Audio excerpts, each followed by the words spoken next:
You know, for most of us, our home is the biggest investment we'll ever make. It's our safe haven. But that insurance policy that's supposed to protect it, honestly, it might as well be written in a different language. It's this thing we pay for every year, just hoping we never actually need it, and not really understanding what's inside until it's way too late. Well, today, that all changes. Now, this isn't a line from some movie. This is the real, heartbreaking reality for a family who watched their entire life get submerged in water, all while thinking their financial safety net was firmly in place. They paid their premiums on time, every time, they thought they did everything right, but they missed one tiny detail buried in the fine print, and that detail cost them literally everything. Their story, well, it's a huge warning for all of us. And I know what you might be thinking. Oh, that's terrible, but it won't happen to me. I don't even live in a flood zone. Well, think again. Look at this number. Over 40% of all national flood insurance claims come from homes located outside of those officially designated high-risk flood zones. This isn't some far-off problem for other people. It can happen to any of us, anywhere. Okay, so let's get into it and make sure you are truly protected. We're going to break this down into 4 simple parts. First, we'll dissect the anatomy of your policy. Then, we're going to shine a big, bright light on the dangerous gaps in your armor. After that, we'll untangle deductibles and all that fine print, and finally, we'll put together your own insurance master plan. So think of your policy like a financial shield, okay? And it's made up of 6 key parts that all have to work together. Each one protects you from a different kind of financial hit, and knowing how they connect is really the first step to being genuinely covered. Let's start with the big one, Coverage A. This is your dwelling coverage. It's the absolute heart of your policy. This is the money that's going to rebuild the walls, the roof, the foundation, the actual structure of your home if disaster strikes. But, and this is a big but, there is a critical detail right here that trips up so many homeowners. And here it is. This is so important. Your dwelling coverage has to be based on the replacement cost. That's what it would cost in lumber, labor, and materials to rebuild your home today. It is not the market value, and it's not what you paid for the house 5 or 10 years ago. I'm telling you, getting this number wrong is one of the most financially devastating mistakes you can make.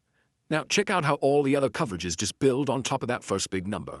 Coverage B for other stuff like a fence or detached garage, that's usually about 10% of your dwelling amount. Coverage C for all your personal belongings, your furniture, your clothes, that's typically 50 to 70%. Coverage D, that's what pays for a hotel if you get forced out of your home, and that's usually around 20 to 30%. And then you've got E and F, your liability coverage, which protects your assets if someone gets hurt on your property and decides to sue. See? They all flow from that one core number. Alright, now we're getting to what might just be the most important part of this entire conversation. Knowing what your policy covers is great, don't get me wrong, but knowing what it doesn't cover, that's what can save you from total financial ruin. So let's talk about the gaps in your armor. So let me ask you directly, what do you think it is? What's the single most common, most misunderstood, and most financially catastrophic exclusion you'll find in pretty much every standard homeowner's policy across the entire country? One word, floods. Let me say it again because it's that crucial. Your standard homeowner's insurance does not cover damage from flooding, not from a river overflowing, not from a hurricane storm surge, not from crazy torrential rain. For that kind of protection, you need a completely separate flood insurance policy, period. And this chart just drives that point home. Remember what we said at the beginning? 40% of claims, that's nearly half. They all come from outside those official high-risk zones. You do not need to live on the beach or next to a creek to have your life turned upside down by a flood. But hey, floods aren't the only major gap you have to worry about. Standard policies also leave out earthquakes. That's another separate policy you'd have to buy. They also typically won't cover things like a sewer line backing up into your basement or damage from slow-growing mold. Now, the good news is you can often add coverage for sewer backup pretty cheaply. It's called an endorsement. And of course, things like general wear and tear or pest damage, yeah, that's on you. And here's another really sneaky gap. Your policy has something called sublimits for valuables. So let's take a look. Let's say you have a beautiful $12,000 engagement ring. Your standard policy might only cover a measly $1,500 for all of your jewelry combined.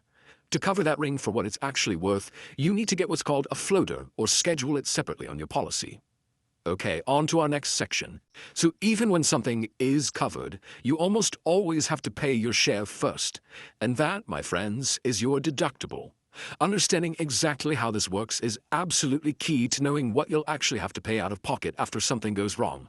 So, most of us get the standard deductible, right? It's a flat amount, say $1,000. A pipe bursts, you pay the first $1,000, insurance covers the rest. Simple.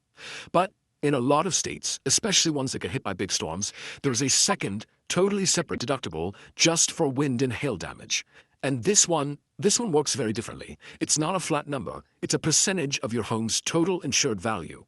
Let's just walk through the math real quick because seeing it is everything. Let's say your home is insured for $400,000 and you have a 2% wind deductible. Now that's not 2% of the damage. No, it's 2% of the $400,000, which means your out-of-pocket cost is a staggering $8,000 before your insurance company pays one single penny for that new roof. That is a massive, massive shock if you're not ready for it. So now that you get the pieces, the gaps, and the gotchas, what do you actually do with all this information? Well, you don't have to just sit back and hope for the best. It is time to create your own master plan and take full control of your financial protection. And here it is, your simple 3-step action plan. You can do this stuff this week. First, find your policy and just review the declarations page. It's usually the first page or two. Look for your coverage amounts and those special deductibles. Second, document everything you own. Just walk through your house with your smartphone, shoot a video of every room, open every drawer. A home inventory is priceless proof if you ever have to make a big claim. And third, identify your valuables, the jewelry, the art, the collectibles, and call your agent to schedule them properly. And that really just leaves us with one final big question you have to ask yourself. After everything we've gone over, is that financial shield you've been paying for every month actually strong enough to handle a real storm? Or is it maybe full of a few holes that you just discovered today? The only way to know for sure is to take action. And of course, please remember, this presentation is for educational purposes only. It is not intended as financial or legal advice. We absolutely encourage you to have a conversation with a licensed insurance professional who can look at your personal situation and help you get the exact coverage you need.